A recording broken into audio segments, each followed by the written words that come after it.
In the heart of Britain's most protected fortress, where centuries of tradition guard the crown's deepest secrets, a single piece of paper would shatter the illusion of absolute security. What began as a mother's quiet concern for her troubled son would soon expose vulnerabilities that enemies of the realm could only dream of discovering. Behind the golden gates and ceremonial pageantry, the royal family's private struggles mirror those of ordinary families, except when those struggles involve detailed architectural plans of every hidden passage, every blind spot, and every moment when the palace stands most defenseless. This is the story of how love, rebellion, and desperation collided within the walls of power, creating a crisis that would test the very foundations of royal security and force a family to confront the dangerous intersection between public duty and private pain. The morning sun cast long shadows across the east wing of Buckingham Palace as Sergeant Michael Hayes began his routine security sweep. 23 years of service had taught him that the most dangerous threats often came from the most unexpected places. He moved through the corridors with practiced efficiency, his trained eyes scanning for anything unusual, anything out of place in the carefully ordered world of royal protocol. Queen Camilla had requested increased security around her private quarters following several concerning incidents involving her son from her first marriage. The young man, now 25 and struggling with addiction and mounting debts, had become a source of constant worry. His recent behavior had grown increasingly erratic, and palace officials were becoming nervous about his access to sensitive areas. Hayes paused outside the door to Tom Parkerbowles' former bedroom, now used primarily for storage since he had moved out of the palace proper. The room held memories of happier times when Camilla still believed she could help her son overcome his demons through love and royal privilege. But addiction had proven stronger than family bonds or royal connections. As Hayes entered the room, something immediately caught his attention. A loose floorboard near the window creaked under his weight, but the sound was different from the usual settling of the old building. He knelt down and noticed that several boards had been recently disturbed. The wood showed fresh scratches, and the nails appeared to have been removed and replaced multiple times. Using his penlight, Hayes examined the area more closely. His heart rate quickened as he realized this was not random damage, but deliberate concealment. Someone had been hiding something here, and recently, the sergeant carefully pried up the loose board, his training telling him to document everything before disturbing potential evidence. What he found beneath the floorboard would haunt him for years to come. Wrapped in waterproof plastic was a collection of documents that made his blood run cold. The papers contained detailed architectural drawings of Buckingham Palace, Windsor Castle, and Clarence House. But these were not ordinary blueprints. They were annotated with meticulous notes about security protocols, guard rotation schedules, and, most terrifyingly, identified weak points in the royal protection system. The documents revealed information that should have been impossible for anyone outside the highest levels of security to obtain. They showed camera blind spots, described the timing of perimeter checks, and even included details about the personal habits of senior royals. There were notes about which entrances were least monitored during shift changes, which corridors had outdated motion sensors, and which rooms offered the best access to the royal family's private quarters. Hayes's hands trembled as he flipped through page after page of intelligence that could have only come from someone with intimate knowledge of palace operations. The handwriting was young and hurried, filled with the kind of detail that suggested months of careful observation. Some notes were accompanied by rough sketches showing sight lines and escape routes. One particular diagram caught Hayes's attention.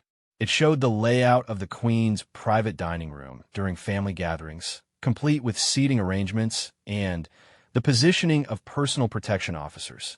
The drawing included timing notes about when staff entered and left the room, and even details about which family members typically arrived early or late to meals. The implications were staggering. If these documents fell into the wrong hands, they could facilitate an assassination attempt, a kidnapping, or a terrorist attack that would succeed where previous attempts had failed. The level of detail suggested that whoever had compiled this information had been planning something specific, something that required precise knowledge of royal vulnerabilities. As Hayes continued his examination, he found evidence that these documents had been photographed. There were marks on the papers consistent with being laid flat under camera lights, and some showed slight discoloration from repeated handling. This meant that copies might already exist, possibly in the hands of individuals or organizations with hostile intent toward the royal family. The sergeant immediately contacted his superior, Chief Inspector Sarah Mitchell, who had been leading the palace security review. Mitchell arrived within minutes, her face grave as she reviewed the discovery. She recognized immediately that this was not a simple case of curiosity or teenage rebellion. The sophistication of the intelligence and the methodical way it had been compiled suggested either extensive training or assistance from professionals. Mitchell ordered the immediate lockdown of the area while forensics teams were called in to process the scene. Every surface was dusted for fingerprints, and the documents were carefully photographed before being secured as evidence.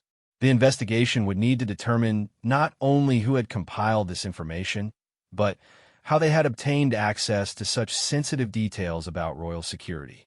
The timing of the discovery was particularly troubling.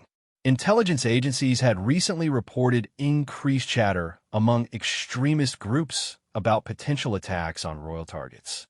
The combination of this external threat and the internal security breach created a perfect storm of vulnerability that kept senior officials awake at night.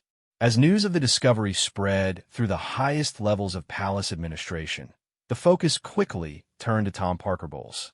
His recent financial troubles, including significant gambling debts and unpaid loans, made him a potential target for coercion. Criminal organizations and foreign intelligence services were known to exploit such vulnerabilities to gain access to sensitive information. The investigation revealed that Tom had been spending time with individuals of questionable character, including several people with connections to organized crime. His addiction had led him into circles where information about the royal family would be extremely valuable. Phone records showed contacts with numbers traced to known criminals and suspected intelligence operatives. Queen Camilla was informed of the discovery that evening during what was supposed to be a routine briefing on family security matters. The news hit her like a physical blow. She had suspected her son was in trouble, but nothing had prepared her for the possibility that his problems might threaten the safety of the entire royal family. The Queen sat in stunned silence as Mitchell explained the implications of the discovery. The documents contained information that could endanger not just the monarch, but her grandchildren, her stepchildren, and every member of the extended royal family. The breach of trust felt like a knife to her heart, but the potential for catastrophic consequences made personal feelings seem almost irrelevant.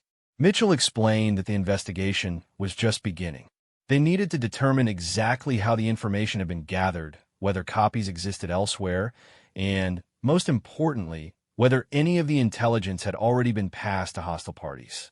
The process would require interviewing staff members, reviewing security footage, and conducting a complete audit of everyone with access to sensitive areas. The decision was made to increase security around all royal residences immediately while maintaining the appearance of normal operations. Additional personnel were brought in, surveillance was enhanced, and new protocols were implemented to prevent further breaches. The royal family would need to adjust their routines while investigators worked to assess the full extent of the security compromise. As the initial shock wore off, the focus shifted to finding Tom Parker Bowles and bringing him in for questioning. His whereabouts had been unknown for several days, which added another layer of urgency to an already critical situation. If he was being controlled or coerced by hostile parties, every hour of delay could mean additional intelligence being compromised. The palace faced a delicate balancing act between maintaining public confidence and ensuring royal safety. News of the security breach could not be allowed to leak, as it would only encourage additional threats and potentially panic the public.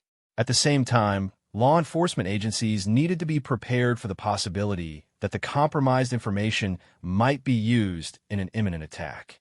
Queen Camilla found herself caught between her love for her son and her duty to protect the institution she had married into.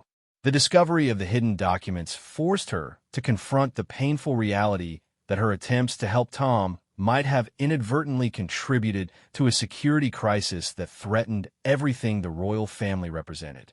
The emergency meeting convened at dawn in the secure briefing room beneath Buckingham Palace brought together the most senior figures in royal protection and national security. Chief Inspector Mitchell spread the recovered documents across the conference table as Director General Sir Marcus Whitfield of MI5 studied each page with growing alarm. The silence in the room was broken only by the quiet shuffling of papers and the occasional sharp intake of breath as the full scope of the intelligence breach became clear. Sir Marcus had seen many security threats during his 30-year career, but this was different. The documents represented a level of insider access that could compromise decades of carefully constructed protection protocols. He pointed to a particular diagram showing the underground tunnels connecting various government buildings, information that was supposed to be known only to a handful of individuals with the highest security clearances. Detective Chief Inspector Robert Crawford from Scotland Yard's Counterterrorism Command had been called in to lead the criminal investigation. His team specialized in cases involving threats to national security and had extensive experience dealing with insider threats. Crawford's first observation was that the handwriting analysis would be crucial, but preliminary examination suggested the documents had been compiled over several months, possibly longer. The technical analysis revealed even more disturbing details. Forensic examination of the paper showed that some of the information was remarkably current, including recent changes to security protocols that had been implemented just weeks earlier. This suggested that whoever had compiled the documents had access to real-time intelligence updates, not just historical knowledge of palace operations. Dr. Sarah Chun, the palace's chief technology officer, presented her analysis of the digital evidence. Metadata from photographs found on a discarded phone suggested that the documents had been systematically photographed and transmitted to external contacts. The phone contained encrypted messaging applications and evidence of communication with numbers traced to several different countries, including some known to be hostile to British interests. The investigation team faced a complex challenge. They needed to determine not only who had compiled the intelligence, but also who might have received it and what they planned to do with it. The international dimensions of the case required coordination with intelligence agencies across multiple countries, each with their own security concerns and protocols. Queen Camilla's private secretary, Amanda Richardson, provided crucial background information about Tom Parker Bowles' recent behavior and associations. Richardson had been documenting concerning incidents for months, including Tom's unexplained absences, his mounting financial troubles, and his increasingly desperate requests for money. The secretary's detailed notes painted a picture of a young man spiraling out of control and potentially vulnerable to manipulation. The financial investigation revealed the full extent of Tom's problems. He owed substantial sums to several different creditors, including some with connections to organized crime. His gambling addiction had led him to high-stakes games in private clubs where players were known to trade in more than money. Information about royal family members was a valuable commodity in certain circles, worth far more than the cash Tom desperately needed. Bank records showed a pattern of unusual deposits in Tom's accounts over the past 6 months, amounts that didn't correspond to any legitimate source of income. The payments came from shell companies registered in jurisdictions known for financial secrecy, making it difficult to trace the ultimate source of the funds.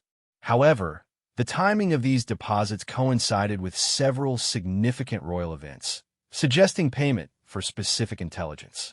Crawford's team conducted discreet interviews with palace staff members who had regular contact with Tom during his visits. Several reported that he had shown unusual interest in security procedures, asking questions about guard schedules and access protocols that seemed innocent at the time, but now took on sinister significance.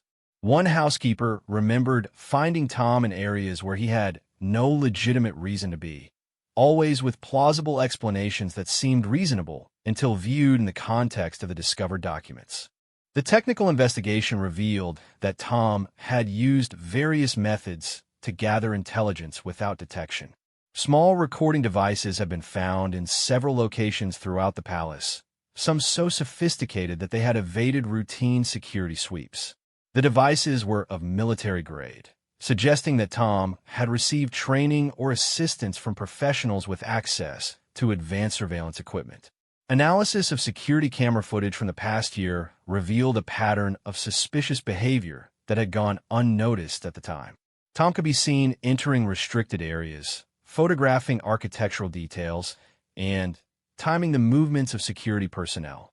The footage showed him using techniques consistent with professional intelligence gathering, raising questions about who might have trained him or provided guidance. The international investigation began producing disturbing results. Intelligence agencies reported that detailed information about British royal security had appeared in certain criminal networks, offered for sale to the highest bidder.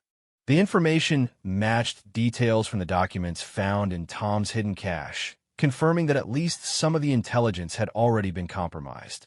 European partners reported intercepted communications suggesting that several extremist groups had received information about royal vulnerabilities and were planning coordinated attacks.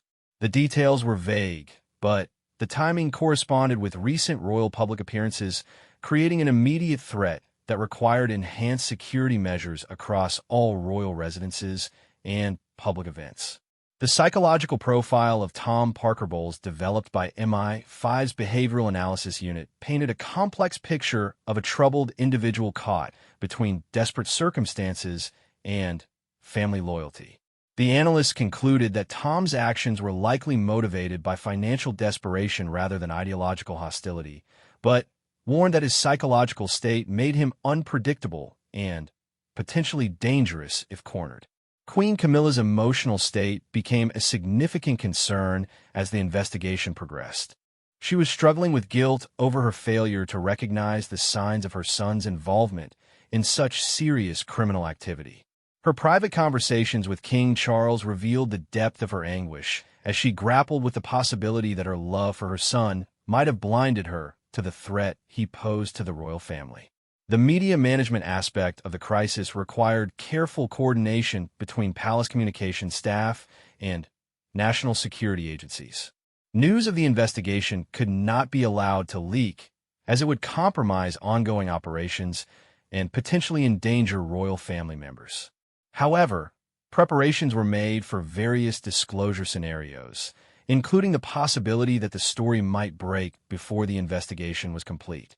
Legal experts advised that the case would likely involve charges under both the Official Secrets Act and terrorism legislation, given the potential for the information to be used in attacks against protected persons.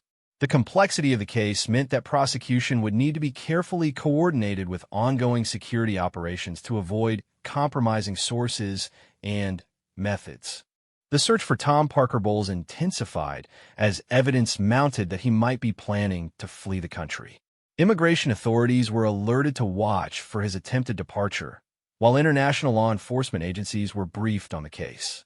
His passport had been flagged, and surveillance was established at airports and other potential departure points.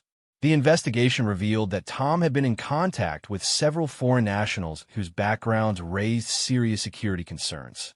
Phone records and digital communications showed meetings with individuals connected to hostile intelligence services, criminal organizations, and extremist groups. The breadth of his contacts suggested that multiple parties might have access to the compromised information. As the second week of the investigation began, the focus shifted to damage assessment and containment. Security protocols were revised to address the specific vulnerabilities identified in the documents, while new measures were implemented to prevent similar breaches in the future. The entire royal protection system was being redesigned based on the assumption that hostile parties now possessed detailed knowledge of previous arrangements. The emotional toll on Queen Camilla continued to mount as she struggled with the implications of her son's actions. She faced the painful reality that protecting her family might require taking actions that would effectively end her relationship with Tom. The choice between maternal love and royal duty created an agonizing conflict that would shape the final phase of the crisis. Palace officials began developing contingency plans for various scenarios, including the possibility that Tom might attempt to contact his mother directly or that he might try to bargain with the information he possessed.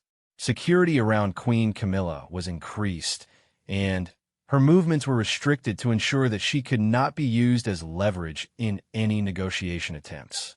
The investigation was approaching a critical phase where decisions would need to be made about prosecution, public disclosure, and the future of royal security arrangements. The discovery of the hidden documents had set in motion a chain of events that would forever change how the royal family approached both personal relationships and institutional security. The breakthrough came on a rainy Thursday morning when surveillance teams spotted Tom Parker Bowles entering a nondescript office building in East London. The building housed several legitimate businesses, but also served as a meeting point for individuals involved in various illegal activities. Counterterrorism officers had been monitoring the location for months as part of a separate investigation into foreign influence operations. Detective Chief Inspector Crawford coordinated the operation from a mobile command center parked 3 blocks away. The decision had been made to allow Tom to complete whatever meeting he was attending before making the arrest. Intelligence suggested that he was planning to deliver additional information, and authorities wanted to identify all parties involved in the conspiracy before moving to shut it down. Through sophisticated surveillance equipment, investigators listened as Tom met with 2 individuals identified as operatives for a foreign intelligence service. The conversation revealed the full scope of the operation and confirmed investigators' worst fears. Tom had been systematically gathering intelligence on royal security for over a year, initially motivated by financial desperation, but gradually becoming more deeply involved as his handlers increased their demands. The audio surveillance captured Tom describing recent changes to palace security protocols, including modifications made specifically in response to new threat assessments. This information was so current that it could only have been obtained within the past few days, suggesting that Tom still had access to real-time intelligence despite no longer living at the palace. The revelation that he maintained sources within the royal household added another layer of complexity to an already serious security breach. Tom's handlers were recorded discussing plans for an operation targeting a public royal engagement scheduled for the following week. While they avoided specific details, their conversation made clear that they intended to use the intelligence Tom had provided to carry out some form of attack or assassination attempt. The recording provided law enforcement with the evidence needed to justify immediate action. The arrest was conducted with military precision. Armed police surrounded the building while specialized teams moved in to apprehend all 3 individuals before they could destroy evidence or communicate with accomplices. Tom offered no resistance, appearing almost relieved that his involvement in the conspiracy had finally been exposed. His handlers attempted to flee, but were quickly subdued by officers who had been positioned to prevent any escape. The initial interrogation of Tom revealed the psychological manipulation he had endured over months of contact with his foreign handlers. They had exploited his financial desperation and drug addiction, gradually increasing their demands while providing just enough money to keep him dependent on their support. What had begun as selling minor information about family routines had escalated into providing detailed intelligence about national security matters. Tom's confession provided investigators with crucial information about other potential security breaches. He revealed that his handlers had asked him to recruit additional sources within the palace staff, offering substantial payments for information about royal protection procedures. While Tom claimed he had not successfully recruited anyone else, His testimony led to a comprehensive review of all personnel with access to sensitive information. The interrogation of the foreign operatives proved more challenging, as both individuals claimed diplomatic immunity and refused to cooperate with British authorities. However, their laptops and phones contained evidence of an extensive intelligence operation targeting not just the royal family, but also senior government officials and military leaders. The scope of the operation suggested a sophisticated, long-term effort to compromise British national security.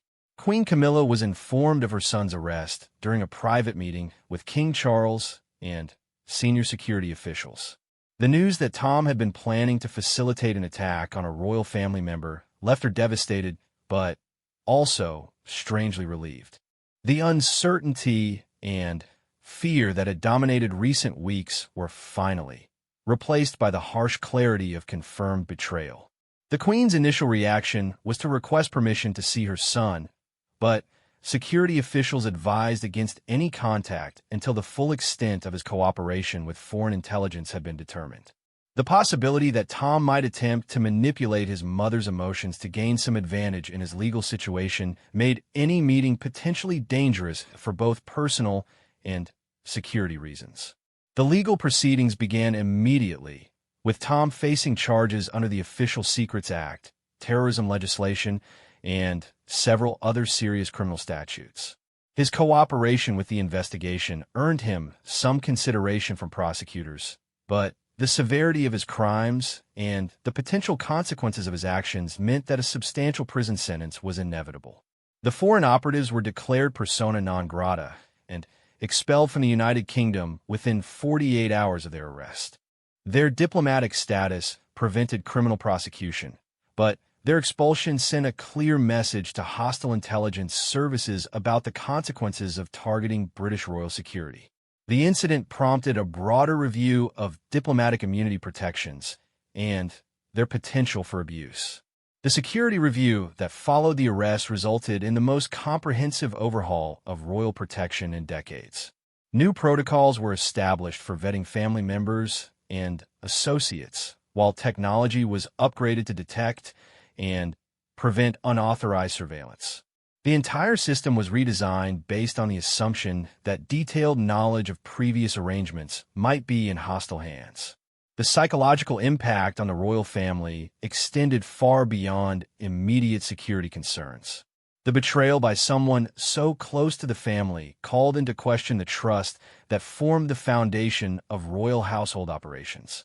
Family members struggled with the knowledge that their private conversations and activities had been monitored and reported to foreign intelligence services.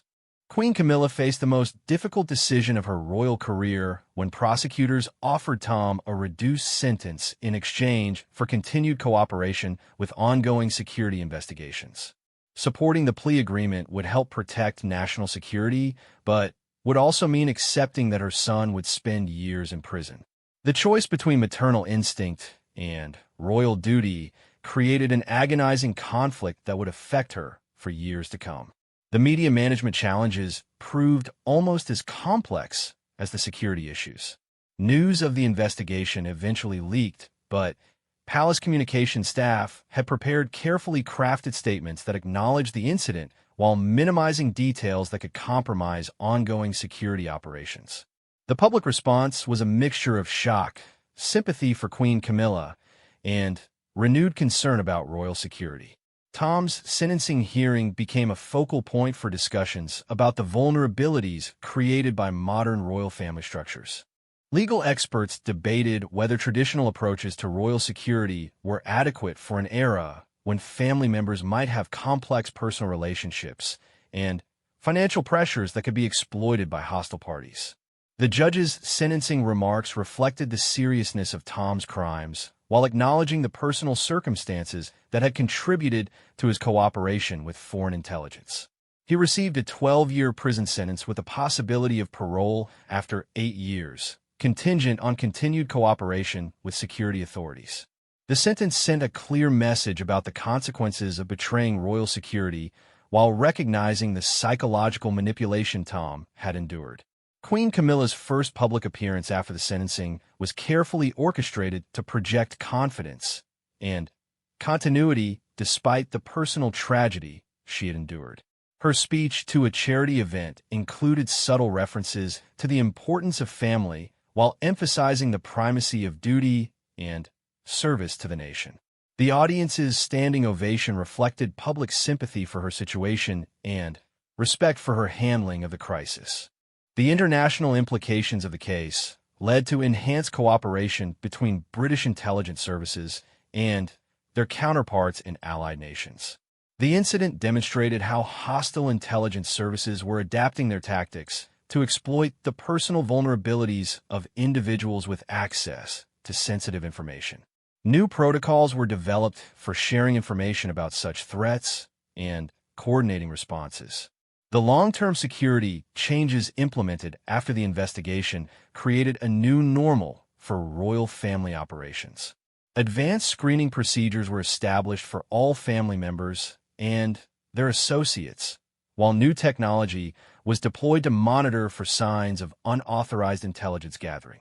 The royal household became more security conscious while working to maintain the accessibility that was essential to their public role. Queen Camilla's relationship with her son remained severed for the foreseeable future, with security officials advising against any contact that might be exploited by hostile parties. The personal cost of protecting the royal family had proven higher than anyone had anticipated, creating a precedent that would influence how future security threats involving family members would be handled.